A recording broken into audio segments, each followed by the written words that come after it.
Maybe my avatar comes in by himself and is all, "Is this a Krusty Krab?" Then I bring Patrick in and he says something weird like, "Are you ready, kids?" This was a Flash game available from 2008 to 2013. You could make a story and record it online. You could use Spongebob, Patrick, Mr. Krabs, Gary, Sandy, and Squidward. You could also make your own character.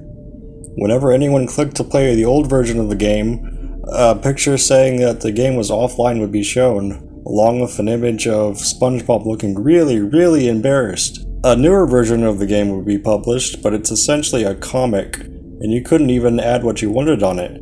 It only allowed for predetermined text choices. Bizarrely, there was a secret feature of the game that ended up being the only thing left over when the old game was scrapped. In a sense, you could play the game with the secret features, but whenever you tried to load up the actual game, it would give you the message. What's up guys, Larry02. I have a cool trick for y'all. This is how do you use the cartoon creator. If you don't know, the cartoon creator was a game back then. Well, it was a game that was banned or taken down in 2013, I think. But here's what it does. I'm just going to show you what it does. You just add a new character. We're just going to add Patrick. You can make him walk. You can make him walk right. Make him run if you want to. Some of the stuff no longer works. You can still make him cry, which is weird. You can make him mad, make him dance. Cody, naturally, this might be your favorites. If you want to, just add Spongebob. I'm surprised this still works. You can make him idle, make him on the left, make him walk, make him run, make him laugh, make him cry, make him just say angry. I thought that was kind of cool. Add a new character. Why not just add Gary? Who doesn't love Gary from Spongebob? Gary don't really have much. I don't think. Only have like eat and sleep. I don't think you can add background though. Oh crap, you can. Holy crap, I am so super surprised because I did not know you can do that. When this was first taken down, like I said, if you want to go here, just type in cartoon creator Spongebob. I'll show you and just type in cartoon creator. COTONCREATOR.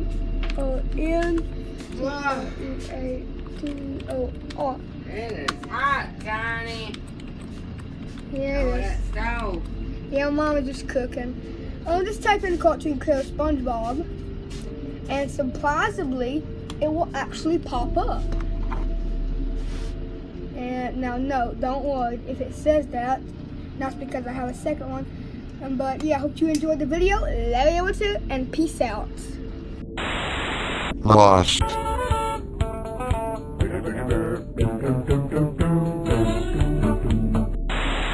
Spongebob, rehydrated. He's the one.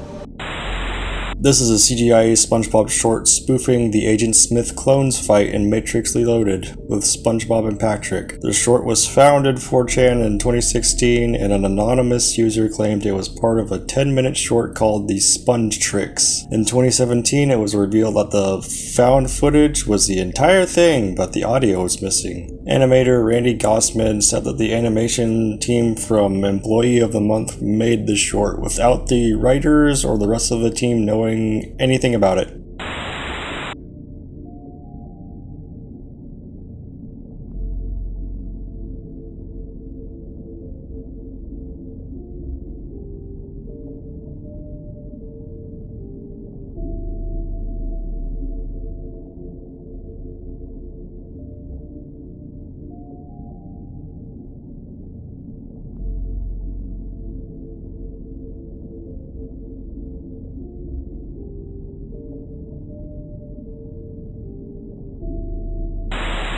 Partially lost. Me?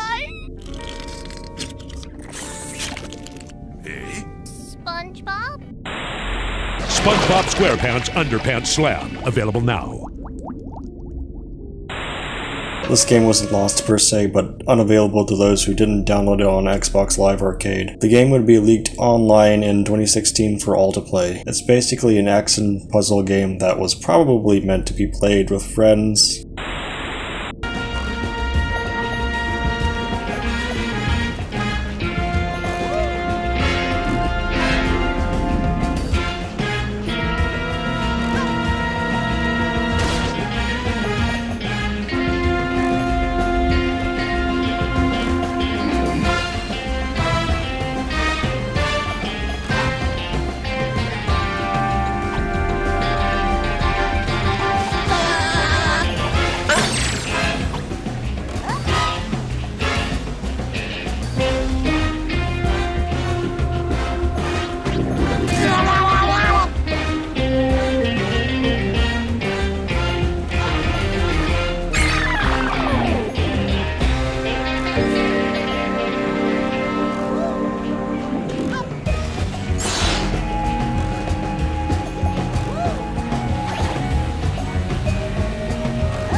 Found.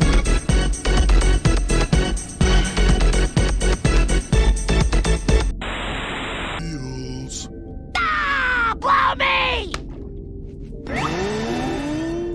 You said number 11. We got him, boys. This clip has surfaced of the uncensored version of Sailor Mouth. It's debated if it's AI, but the general consensus is that it's not. It's pretty interesting as it proves that the actors really did cuss, as I stated before the interviews. Obviously, most of it's still lost though. Existence confirmed. Crabs is, Cock juggling thunder cunt!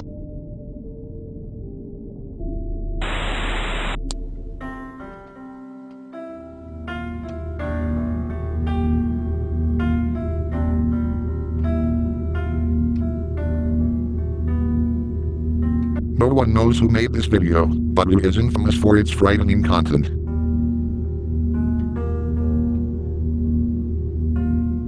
No one knows if this is part of something larger or just a prank. There were no sources from the wiki that covered the video. The entry from the Screamer wiki had to be changed for this fact. Little girl dancing. So I'm sure a lot of people know about this video. It's a classic jump scare video, but the thing about it is that nobody knows where it came from for sure, and that only makes it more creepy. Screamers are a part of YouTube culture in general, especially like the old days of YouTube, but this one stood out for the way it was shot and the practical effects of the person scaring us. There's a few theories on this. One of them is that a mom and daughter made the video. The mom had chemical burns and decided that they wanted to make a video about it. A weird flex, but okay. The video took several takes, and the static, believe it or not, wasn't even intentional. And it's said that the little girl would end up being scared of her mother afterwards. The other theory is that this is a commercial. And that just, if that's the case, obviously we don't know where it came from. My question is, why would you make a commercial with a jump scare? But then again, a lot of commercials do that for some reason. We got the Japanese tire commercial, we got the K-Feet coffee commercial, we got the missing phones will haunt you commercial, and it honestly just makes me not want to buy your product. Just don't scare me. How about that? Don't scare me. Warning, I will now show the video. It obviously has a jump scare, so go ahead and skip if you don't want to watch that.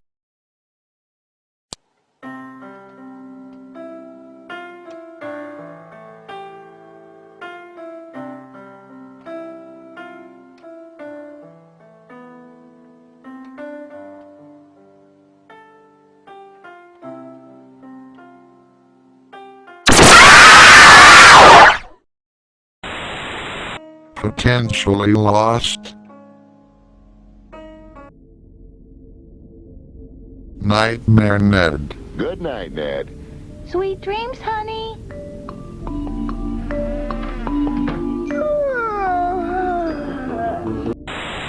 Oh boy, another Disney show. My favorite. Nightmare Ned is a Disney show about a kid navigating through his nightmares. This includes things like his crush, bullies, and going to the dentist. The show never got a home release, and Disney essentially used it as a tax write-off. Over the years, the show's availability would increase, and eventually all of the episodes would be found, as there was only one season produced. Found. Thank goodness I'm awake.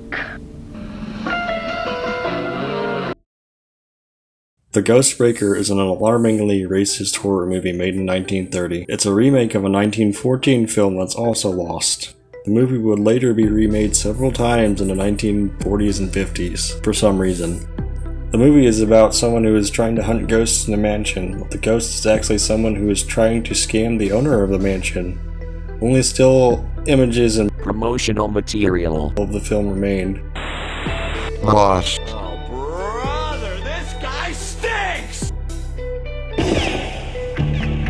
Welcome to Nicktropolis. Guess fucking what, it's more Nickelodeon. Nicktropolis was a 2007 MMO where you created your own avatar, talked to other players, and played minigames. It was essentially Club Penguin, but Nickelodeon themed. The game would be rebranded to The Club in 2013, and it also got newer features. The game would be removed from the Nickelodeon website in 2016, unfortunately. Assets of the game have been found, but it's unlikely it'll be ripped and put online because of legal issues involving Viacom. Nonetheless, there are efforts to remake the game. User Time Warp Molly would make Nicktropolis Time Warp, which recreated the game using assets cut from screen capture footage. Partially found. You will not remember anything before this moment. Manhunt 2. The game is so controversial that Rockstar had to cut a substantial amount of content from the game. A lot of the content is available on a Wikipedia, but the original game, as a whole, is not available. The cut content is some of the most graphic and vile ever put into a video game. Uncensored torture scenes. Men and women screaming and begging for you to stop. Hyperreal gore. The game more than earned its initial adults-only rating.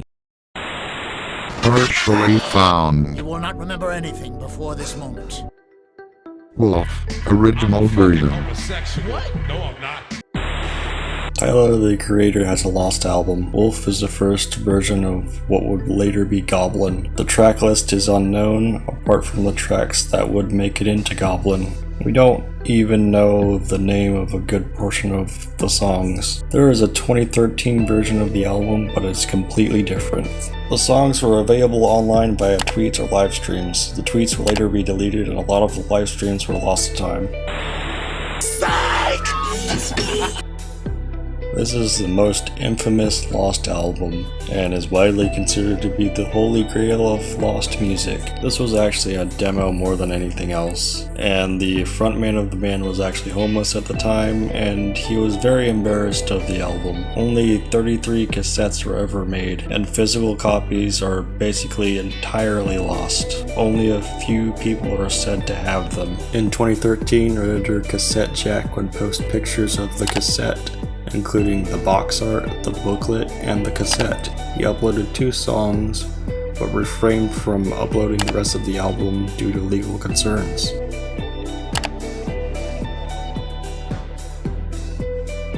In 2022, the album will be released online in response to the genocide in Palestine. All proceeds of the album were sent to charities that provided relief to the victims. This was shortly after a 4chan link of the album was leaked. Found. The car's on fire, and there's no driver at the wheel.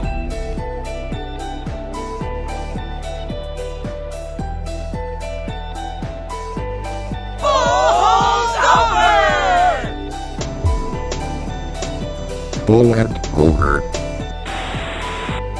This was a game on Cartoon Network's PowerPlay game service. It was made on Adobe Director for Shockwave. The problem for the game is that it wasn't able to run on any version of Windows past Windows Vista due to a DRM. In time, PowerPlay games became defunct. The game, for a long while, would be unavailable. Eventually, however, it would be archived on the Wayback Machine, where it would eventually be hacked to where the full game would be available.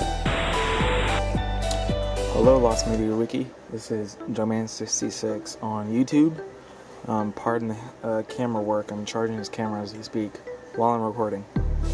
Anyways, I saw a article about this game, Bullet Over, Cartoon Network PowerPlay game. I had downloaded it from the archives, the one that's linked right here. Excuse me, that one. Probably last year, and I couldn't get it to work, of course, so I never really thought about it. So just a while ago, well, this right here is a tablet PC I got from where I work for free.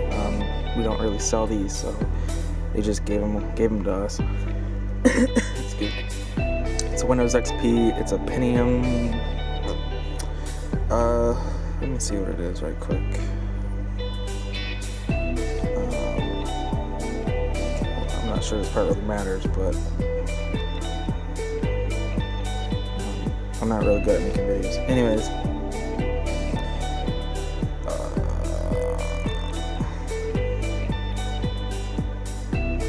oh boy,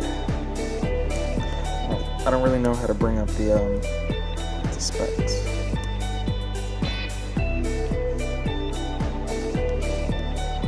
Anyways, it's a Pentium something, and well, I thought, well, I have it downloaded already onto my computer. It's under that Cartoon Network directory. I was like, I wonder if I could drag it onto this older computer, Windows XP, 32-bit, whatever it has on it. I'm not too sure. Let's see if I can get it to work. Sorry about the camera work. I want to show you what the specs are real quick before I continue. I think you have to go to Control Panel and go to System.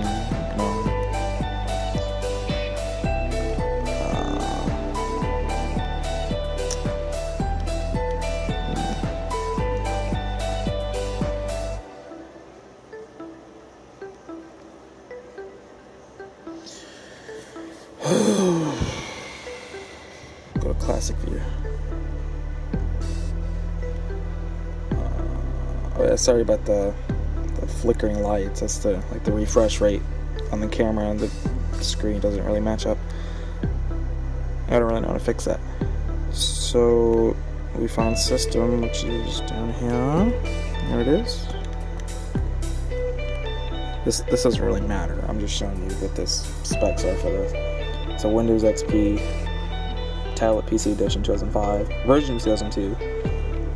Doesn't really make sense to me. Anyways, Service Pack 2.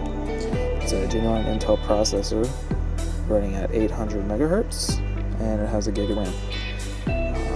I'm not sure what the second number means, and I'm also not sure exactly what Pentium processor it is referring to, but that could be found out later. Alright, so as I go back to what I was talking about earlier, we have this download, which is from the archived link. I read below in the comments, people were trying to get it working on their old XP machine, couldn't get it to work. Yeah, it has the rest of them are bound, which I would like to know because of what I'm about to show you. So I went ahead and copied this over via USB to this little tablet PC. I'm not sure what the difference between that one commentor's machine and mine is, but apparently mine likes the game, I guess, even though it's a little bit slow. So I dragged Bullet over to Windows XP's Program Files directory, and you would be surprised to know Well, two things. Number one, that I already tried it out for like 2.5 minutes. And the second thing, of course, as you can see, it works. So you can go ahead and click play for the demo with the 7 minutes remaining. And lo and behold, it comes right up. It was full screen the first time I played it, but it's not going full screen now. Yep, fully working. Just the options. Oh, full screen turned off. 3D render. Change the 3D render.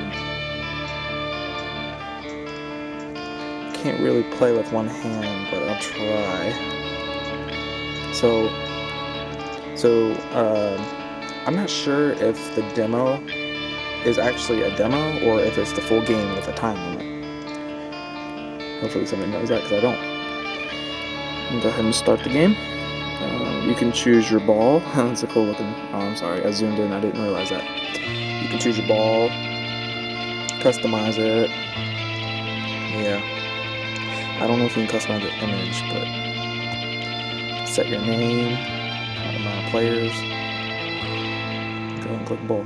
And this game reminds me of this old Flash game I used to play called Gutter Ball. Somebody in the comments, I think, mentioned that as well.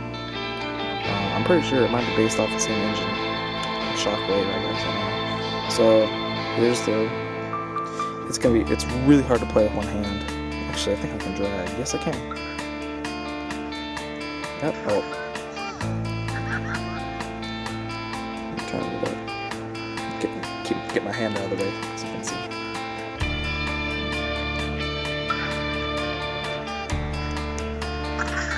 Nice. Oh, I just want to show y'all that it does in fact work.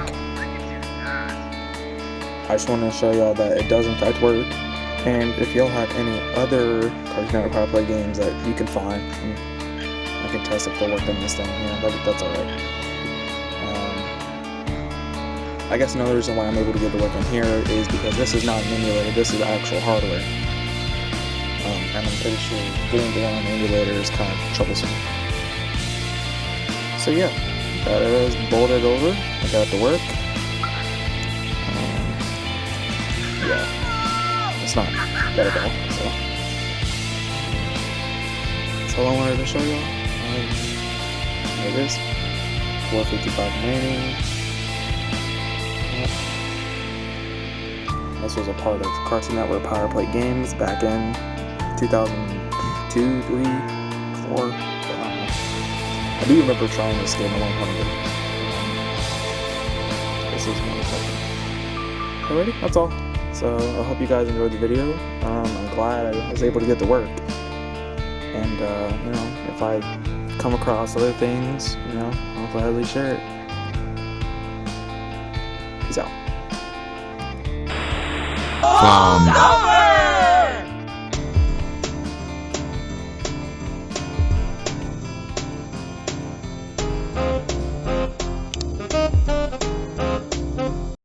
The fun music video. The song Ain't It Fun has an unreleased music video. The band scrapped it because they did not like the direction the music video was going in. There were apparently hundreds of photos taken at the scene of the music video along with a lot of videos, however it was not coherent. The video was likely too early in its production to make any sense. We posted a picture a few months ago from behind the scenes of a video we shot for our song, Ain't It Fun? Turns out, the process of making and completing this video has been, well, not fun. Zing! To keep things short and BS-free, we were not happy with where this video was headed and ultimately made the decision to pull it.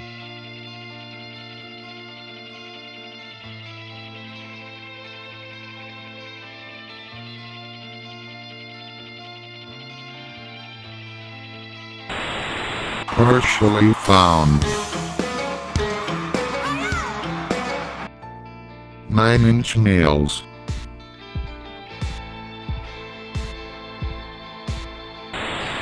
Nine Inch Nails actually has a lot of scrapped songs. The main areas of scrapped work was with The Downward Spiral, The Fragile, an unreleased album called The Bleed Through, With Teeth, and they made a song for Twin Peaks The Return. The band has several songs in its discography that has not seen the light of day. The Downward Spiral. This album is a concept album about a protagonist going down a downward spiral that ultimately leads them to unaliving themselves. There are 2 cut songs on this project, and not much is known about either one of them. The first song has only been mentioned offhandedly in a rare phone interview. The Beauty of the Drug was apparently close to being finished, and a similarly named song called The Beauty of Being Numb was found on Further Down the Spiral, but it's only an Aphex Twin remix of one of the album's songs. Would you ever use, or have you ever used drugs to kill the pain of what you write about? Definitely. And still do to a certain degree. Knowing that there was a song that didn't make it on the record because it wasn't finished, called The Beauty of the Drug. That will probably appear somewhere soon. That's a great title. If I finish it. And it was, I think, during the course of this record, to kill the pain, I'm looking at several things to blindly try to do that through sex, through religion, through drugs, through hurting people. And to answer this question about drugs, yeah, I think drugs are, they can be misused, and there's some drugs that are just inherently evil.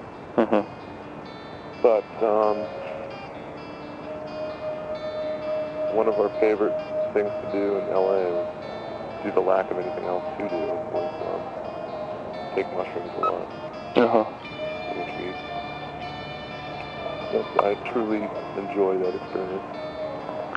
The second one is a lot darker. Just Do It is a song about the protagonist unaliving themselves. The only lyrics of the song are "Just do it, no one will care." The frontman of the band felt that the song went too far and scrapped it. It remains incomplete. The Fragile. This album was about Trent Reznor's personal issues and depression. There were title changes in its early development to its release, implying lost songs. In 2017, the band released Fragile Deviations, which had instrumentals that were supposed to be songs. For a time, this image teased the idea of there being lost songs. No tracklist was shown, however.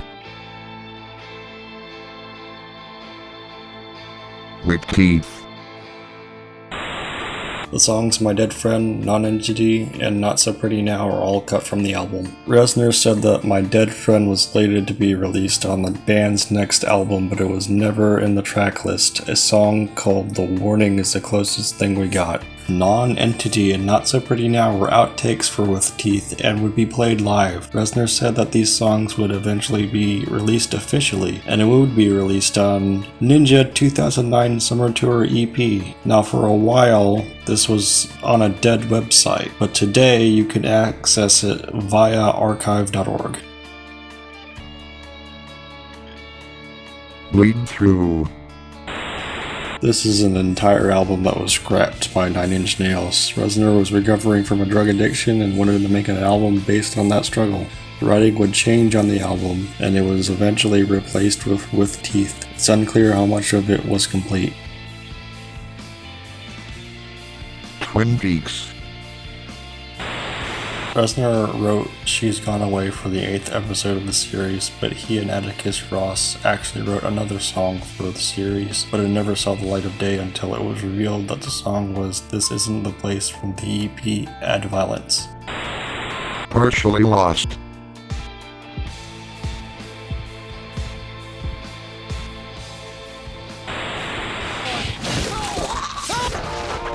Killer Freaks from Outer Space.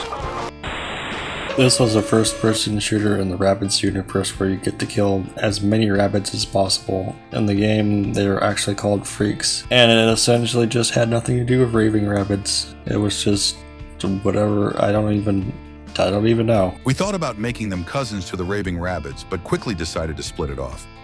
This is not what Raving Rabbids is all about. The team behind the game, despite positive reception of the footage, felt the game had too many issues. The visibility of the freaks was too poor and the game was too fast-paced. The game would eventually be scrapped and remade into Zombie U. The game in its original state was never made available, even its IGN page is blank. There has been no peeks into what this game may have looked like. Lost.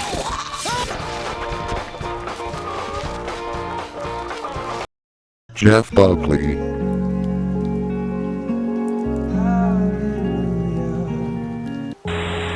There was an entire album Jeff Buckley made that he scrapped because he felt it wasn't good enough. The songs were thought of as rough sketches and the album was incomplete as a whole. The album was said to be Buckley's best work in spite of his frustration towards the project. Between the recording process in 1996 and 1997, Buckley would drown in Mississippi. The album would receive a posthumous release under the title Sketches from My Sweetheart the Drunk. The only songs available from the album that weren't on this posthumous release were a guitar version of You and I and a lyricless version of Peace Offering. The tracks that are lost were likely destroyed by Buckley. Partially lost.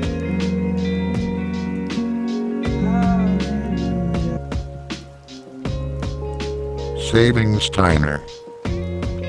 This was a children's chapter book series about teenage monsters who played extreme sports. There were numerous advertisements for the book at around 2008 to 2009, but it never came out. All that is available is the cover. The chances of it being released is unlikely, as the publishing company that made the book went out of business in 2011. Lost. Demon candy commercial? Got this sub suggested to me before posting this to Lost Media, wondering if y'all knew. Context is that I just got told a story by my boyfriend's mother and father about a commercial they saw. Here's the details. This is in America, Texas specifically at the time. It was a commercial that came on in 2018. 1999 to 2000, they only saw it once on TV at night. It was some sort of a candy commercial, including women. I asked what they were doing, and the mom said they were inside a living room having something similar to a baby shower. The commercial is similar to a Snickers commercial, but they didn't get to see the candy because the commercial cut off. The detail they remember the most is that the lady turned into some freaky demon before being handed the candy. Then she calms down. The mom thinks the candy might have been gum. Anyone have a single clue what that was? They say they haven't seen it since, so I want to find it. Google isn't much help here, thanks. Someone's asked about this here before, and they said it was for some kind of oat bar. Pretty sure it had oat in the name. Sadly, it went unsolved, but it's intrigued me ever since. I've searched for it myself many times in the past, but I don't remember the product name. Searching Oat Demon or something along those lines just kept bringing up some kind of energy bar. But I don't think that was the product in question. I'll try to find the post about it. I think it was several years old, and I found it by searching ad-related threads. It's also making me think of something involving passengers on a plane. But I'm unsure whether that was a similar commercial someone mentioned in the same thread or an unrelated ad for granola bars I happened upon in my search. Edit. I've searched every keyword I can think of. But Reddit's search function is next to useless. It definitely used to show up on the sub a year or two ago. Racking my brain to see if I can remember the name of the product that got suggested in the thread. Carb Solutions made a series of commercials that were mainly known for a demon lady appearing for some strange reason. For decades, no one knew where a recording of these commercials could be or who made it. There was one from a baby shower and one from an airport. The commercial aired in Quebec, New York, Texas, Southern California, Ohio, and possibly Finland. It likely aired on Comedy Central, and it likely aired between 1999 to 2003, with those who have seen it saying that they saw it in the late 1990s. TV Tropes also had a page on these commercials. There was a commercial for a carb bar, and it took place in a baby shower. One of the women in said shower offered the pregnant woman some cake, to which the pregnant woman declined, instead sticking to eating said carb bar.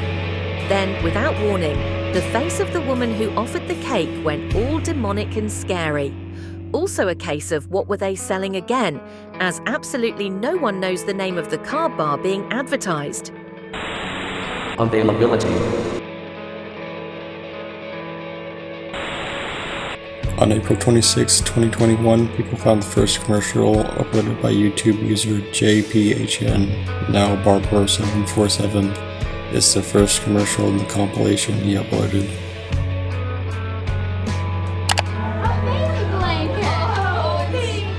Jeannie, these are really good. Have you tried one? Oh, I shouldn't. I'm on this whole low carb thing. Oh, I read about that. They're so cute. Not as cute as these pigs in a blanket. Come on, Jeannie. It's the diet. You know, I'll just have this. Oh.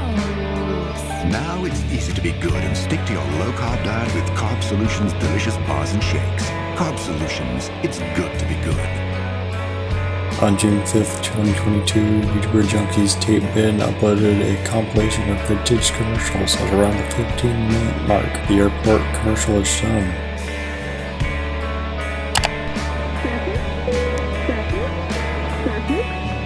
Oh, no, thanks. I'm watching my carbohydrates. Everyone else is eating it. No, thanks. So, nothing? Come on. Take something like that. Thanks. I'm all set with this. Okay then. Now it's easy to be good and stick to your low-carb diet with Carb Solutions' delicious bars and shakes. Carb Solutions, it's good to be good. Come on, Jeannie. It's the diet. Rodent Rebellion.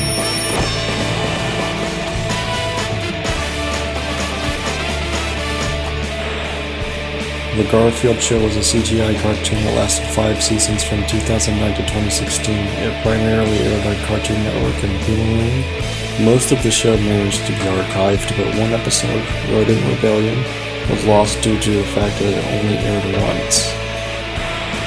Availability.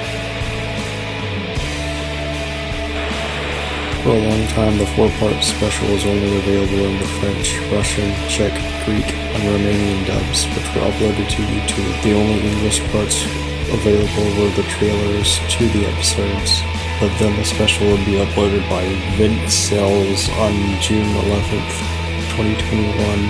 On December 28th, 2022, the official Garfield Show channel would upload the special.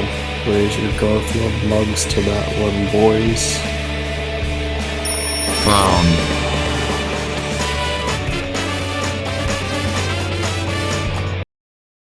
This game was kind of like Harvest Moon.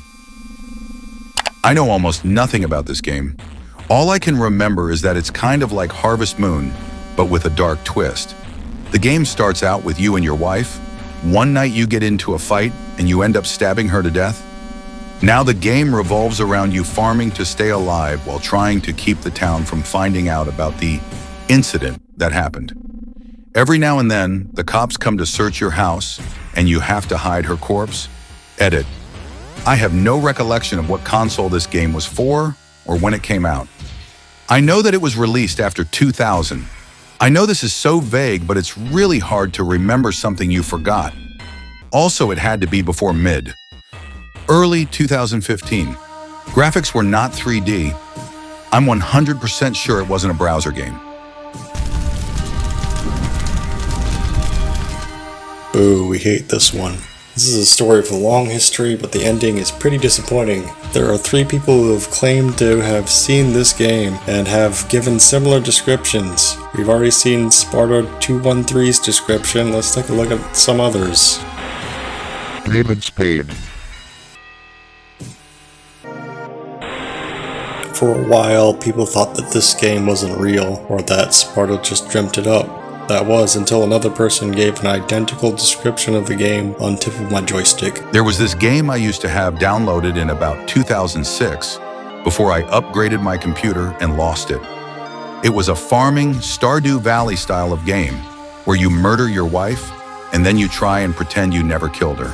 And that was the whole game. Keep farming and make sure no one finds out you killed her. There was fishing minigame, and I specifically remember fishing up evidence of your wife's murder, and then you pass out. Edit. It wasn't pretending to be a kid's game. It was an RPG maker, and I got it off some indie dev's website. There were screens between each day that showed the date in the game, and one of the characters was an old dude with a white beard. You don't need bamboozle.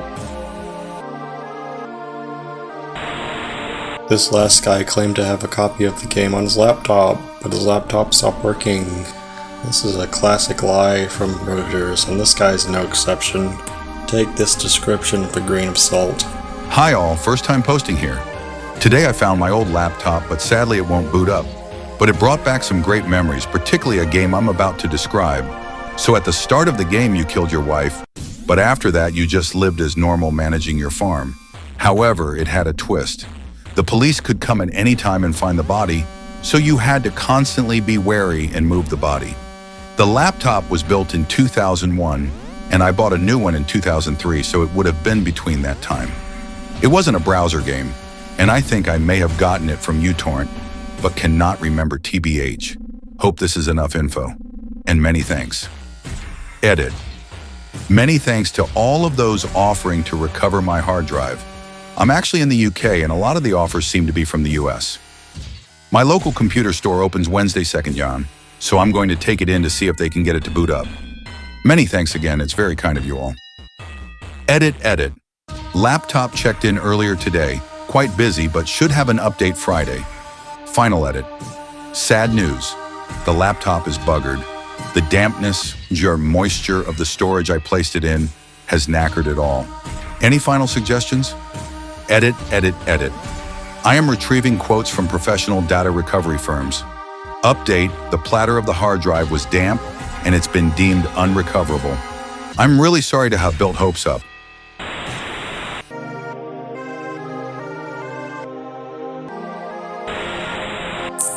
But something miraculous happened. The OP would actually return. He would return to an AMA of all things to tell everyone that he feels that the other people who posted about the game were lying. He acknowledges it may have been a dream, yet he says that the game has a top-down pixel style with a day and night cycle, and that the wife was hidden under the floorboards, John Wayne Gacy style. Our OP is also a bit of a detective because he told us that David Spade was full of shit. That he was fucking lying. He also told us that cutscenes were pixelated, that you'd have visions of your wife after drinking, that there was a priest character who would try and make you confess, and that the plot was important. You'd have to make rent, for example. It definitely came out after 2008. These were the leads that people found. A lot of work was done among Redditors to find a match to this game. There were a few close matches, but Sparta confirmed that these were not it. Some people thought that even if Sparta's game didn't exist, there could be something really close to it. All of this is very impressive, unironically, but it didn't matter for one really unfortunate and funny reason. Honestly, you know what it sounds like? It sounds like Harvest Moon, but with like corpses. It sounds like that'd be a fun game, just playing as Harvest Moon, but throughout all of the gameplay, you gotta hide a dead corpse. You know what? No, fuck. You know what it is? Harvest Moon. It's just regular Harvest Moon with your wife, and midway in the game, you have an argument with your wife, and you accidentally kill her with like a. I don't know, like a saw blade. No, fuck it. You kill her with like a barbecue kebab rack. You impale her accidentally, and you're like, oh shit, I didn't mean that. And at the same time as you gotta you gotta manage your farm, raise your chickens and milk the cows. You also gotta hide the body from the cops sometimes, from health security checks, and yeah.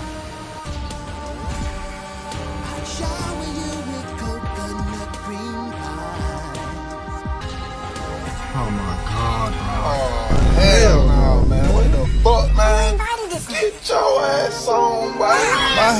Get your goddamn. He fucking hallucinated the whole thing. Like, he was on sleeping pills and he was like watching this clip and he dreamed up the whole thing. None of it was real. It was all a dream. It was all a figment of his imagination, and we were all fucking caught up in the fucking rabbit hole of his fucking spiraling brain. Non-existence confirmed.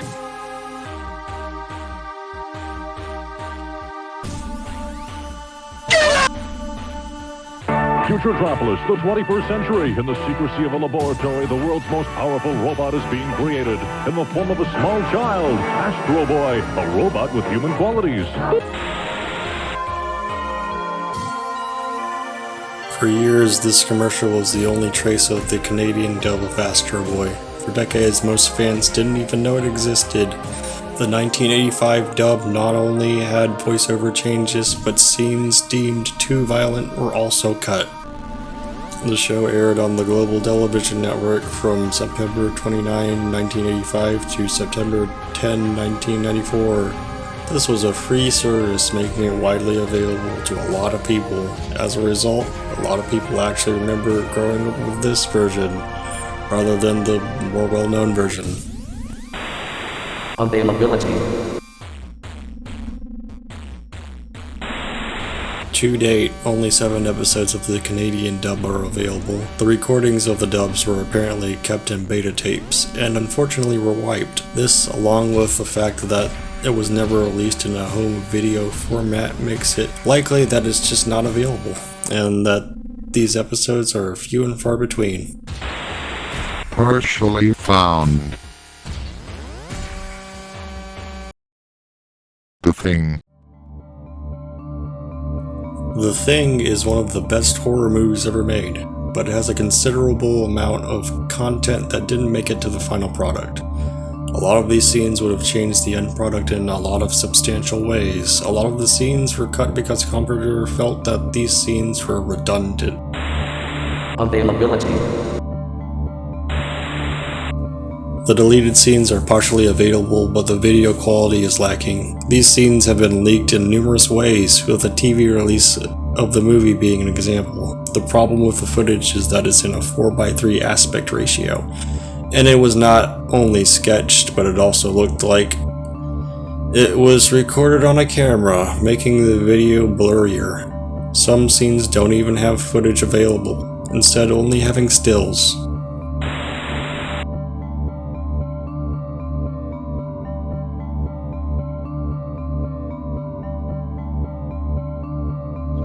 Norwegian. Jens, Poland. Had to be from that Norwegian camp. They're the only ones anywhere near us. How far is that again? 80 kilometers southwest. That far. You catch anything he was saying? Am I starting to look Norwegian to you, Buona? What kind of cell structure is this? Well, you see, that's the point. I don't get your plan. I'm not sure it is any kind of cell structure. At least as we know cell structure. You see, when this thing attacked our dogs, it tried to shape its own cells to imitate theirs. We got to it before it had time to finish. Finish what? Finish imitating these dogs. You're saying that that thing in the ice was trying to become our dogs? Yeah. If it had succeeded, there'd be 3 dogs here instead of what you now see. It seems to be able to imitate other life forms. So what's our problem? The thing's not dead yet. Still some cellular activity. What's it gonna do? Put itself together and come chasing after us? I don't know. I don't know. Knowles found this yesterday. It's ripped just like the clothing on the Norwegian we brought back. Size large. Size do you wear, Clark?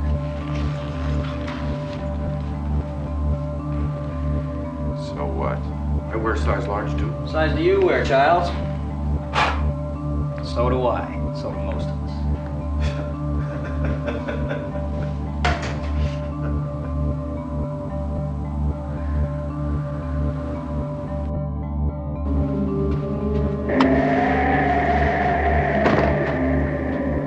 Clark?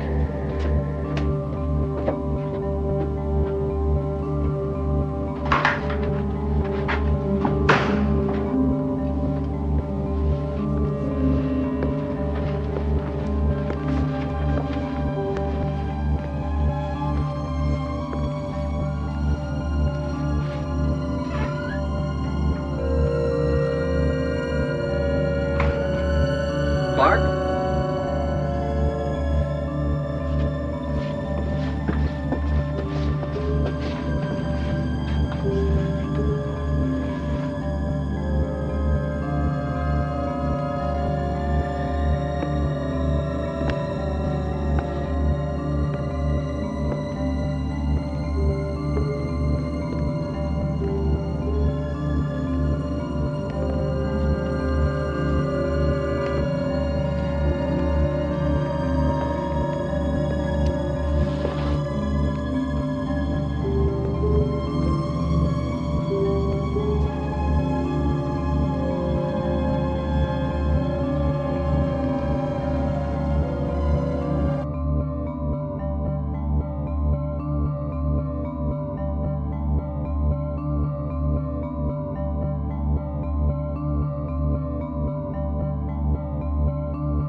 Partially found.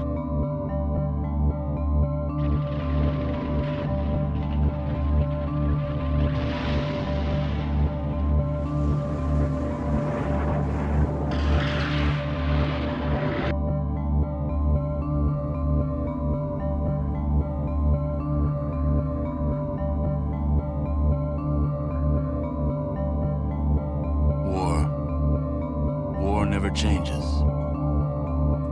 Fallout Extreme was a planned sequel to Fallout 2 from Interplay and 14 Degrees East. It was going to be for the Xbox and PlayStation 2, and it was going to use the Unreal Engine. 14 Degrees East would cancel the project in favor of working on Fallout Tactics. The game didn't get far past early development. The game would make you control a squad of characters much like Fallout Tactics. No information on the story has been released. The following is a description of the game. Brian Fargo is one of the most prolific game developers of all time. In 1983, he founded Interplay Productions, creating games like Bard's Tale, Wasteland, and Fallout. Fallout, first released in 1997, is a series of post-apocalyptic role-playing games in which nuclear bombs have brought the world to the brink of destruction. After 2 back-to-back games and a pair of non-canon spin-off titles, Fallout seemingly took a break until Bethesda released Fallout 3 in 2008. That is, unless you look at the titles that never released. Perhaps best known as Black Isle Studios' Fallout 3 titled Van Buren, cancelled in December 2003. But a lesser-known title, Fallout Extreme, was worked on in 2000. And this document, from the Brian Fargo papers in the Brian Sutton Smith Library and Archives of Play at the Museum of Play, hints at a very, very different Fallout game that was once in development. Since no footage exists of Fallout Extreme, I'll be using gameplay from other Fallout games to fill in for it. Fallout Extreme would shift the isometric perspective of the previous titles to a fully rendered 3D, first-person environment, giving players command of a 4-man squad of soldiers, each with special skills. It is noted that the game wasn't seen as a traditional first-person shooter, though, instead focusing on the combination of action, tactics, and strategy, putting an emphasis on planning rather than just having the best weapons. Almost a century had passed since the dropping of the bombs.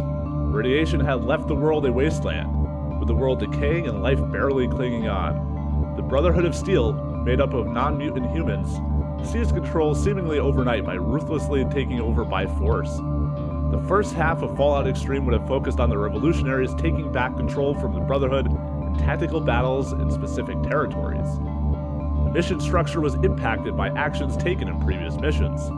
Enter the map from a different direction, and the scenario plays out far differently. The document gives the example of blowing up a bridge as one possible mechanic that would drastically alter the game, as it would block the enemy from receiving supplies or reinforcements. Players would have to manage the battles from the territory map, giving an overview of the status of various territories. Following the fall of the Brotherhood of Steel, the player must now turn their attention to the sleeping enemy in the Far East, who threatens another nuclear strike. The missile in their control represents the final blow to North America, but if the player can take control of the missile, their power would be lost, and civilization could rebuild. While the title wasn't an open world game like Bethesda's later titles, the maps would be more than just an area for battles. Neutral, non-playable characters would help flesh out the game's world. Fallout Extreme was planned for release on Microsoft's then upcoming Xbox console. With the console still in development, and the game far from being done, features were still up in the air, but the team had hoped to include internet multiplayer, which had yet to be named Xbox Live. In addition to the single-player game, players would have been able to play the campaign as a team of 4 players. A 16-player assault mode would have had one team of attackers triggering several switches in the defending team's base. And for those who no longer felt like playing on a team, a deathmatch mode would have been available for up to 16 players as well. But what would the game have played like? Luckily, the document gives a lengthy sample scene. The squad sniper, Deadeye, scans an enemy compound, only seeing a sentry. Beast with heat-sensing vision sees no sign of life at the water tower. Boomer and Scout both give the all clear, so all Boomer has to do is set up the demos at the munitions dump and get out of there. Easy, right? Or perhaps take the ammo for the team. There's a large barracks not far away, maybe empty, but maybe not.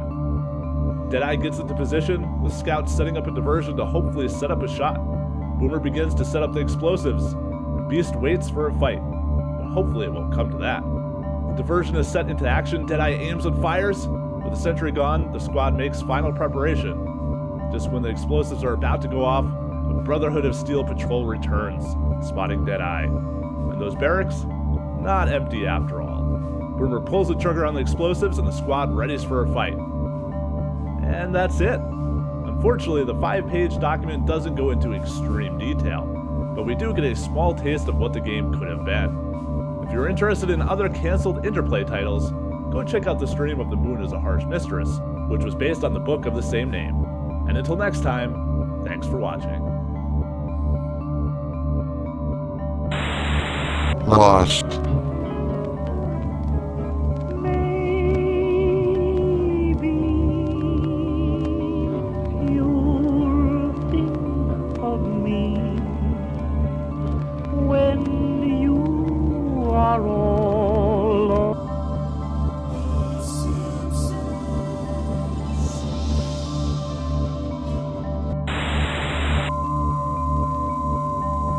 So it seems that a lot of pilot shows just didn't bother to keep their pilot episode recorded. Even The Simpsons doesn't have their pilot episode. Every single popular cartoon just seems to throw their pilot episode in the trash for some reason. First, some context. Before he made The Simpsons, Matt Groening was a comic book artist known for Life in Hell. He'd worked with a Tracy Ullman to adapt the comic. He changed the story out of fear of copyright into what would become The Simpsons. The first episode he made was criticized heavily for its poor animation. Availability. To date, only 5 minutes and stills are available of the pilot, and aspects of the pilot will be reused in another episode in Season 1.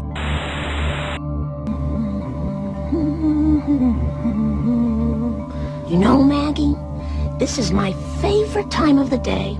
Just you and me making a hearty breakfast for the rest of the family, stoking their little furnaces for the busy day ahead. And you know what else I like about the wee hours of the morn? This is our time to be together. Oh, I dread the day when you realize you're a separate human being. Oh, listen, Maggie. I think I hear those sleepy heads now. With the possibility of showers later tonight. And now to our Hey, own where's pie the in Frosty sky, Krusty Bill Nye Flakes? in the KBBL traffic copter. So come on in, Bill. Bad news, drivers! But there's hardly oatmeal, and fresh squeezed OJ, and whole wheat toast. Rubbernecking and melon wrestling going on, so expect delays up to 3 hours. Meanwhile, Hey, donut! Mike, there's one left, and it's mine. Come Dad! Clear if I were you. And now here's a traffic update. There's still an overturned melon truck on the interstate. Whoops! Don't want to go to work in my shorts. Uh-oh, school bus! Hey, cool your jets, man. We're coming. Still 3 hours. Meanwhile, over on the southbound Main Street... You forgot the special lunches I made. That's okay, Mom. We got money. Now just a darn.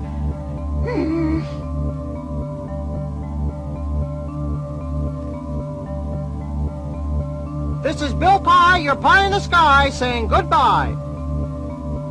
Well, Maggie, it's just you and me again. Talk 24 hours a day. If you'd like to share your embarrassing problem with our listening audience, we invite you to call our therapist of the airwaves, Dr. Marvin Monroe. Our number is 555-PAIN.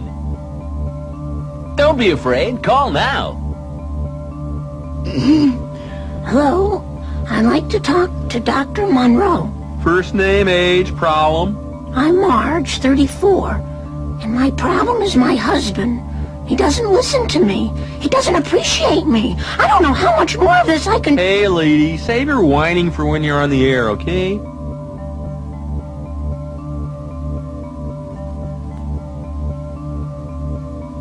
Okay, let's see. Next we have Marge. She's 34.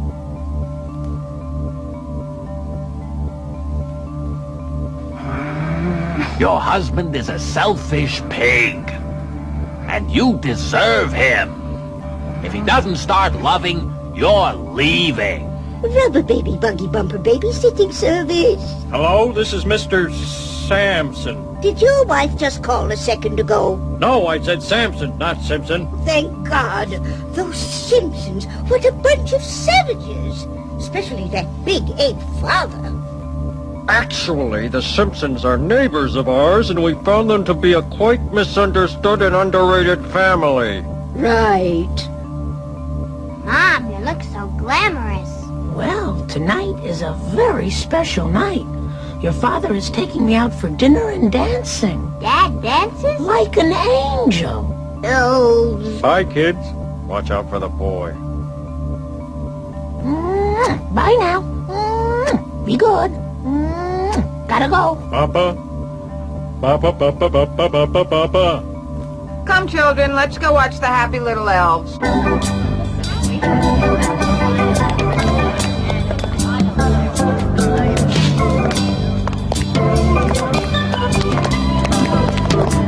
You know, Marge, this is just like when we were dating. Except for one thing. No chaperone. Oh. The babysitter bandit has left a trail of her daring nighttime robberies across the continental United States. She could be lurking anywhere, about to descend upon another house full of unsuspecting dupes. Wow! In a moment, we will show you a picture of the real babysitter bandit, Miss Lucille Botzukowski. Remember, she may be using a clever alias. And should be considered armed and dangerous.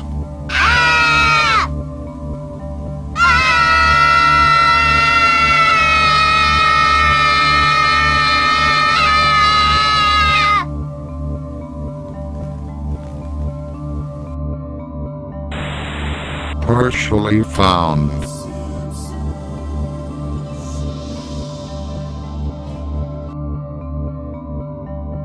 Not a real monsters pilot.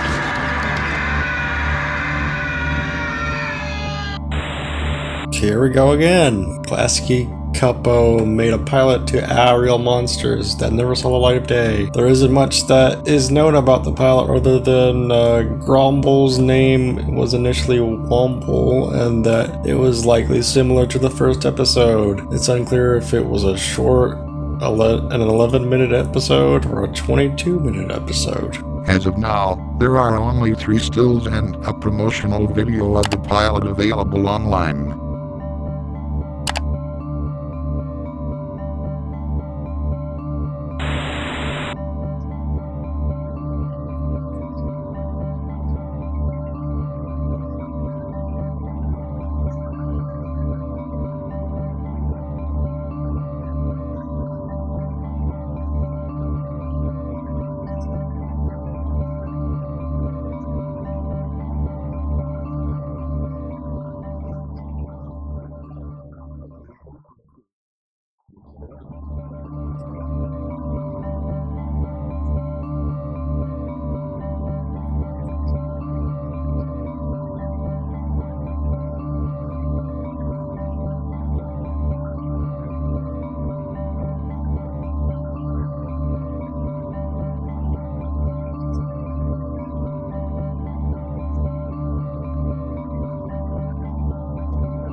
Partially found.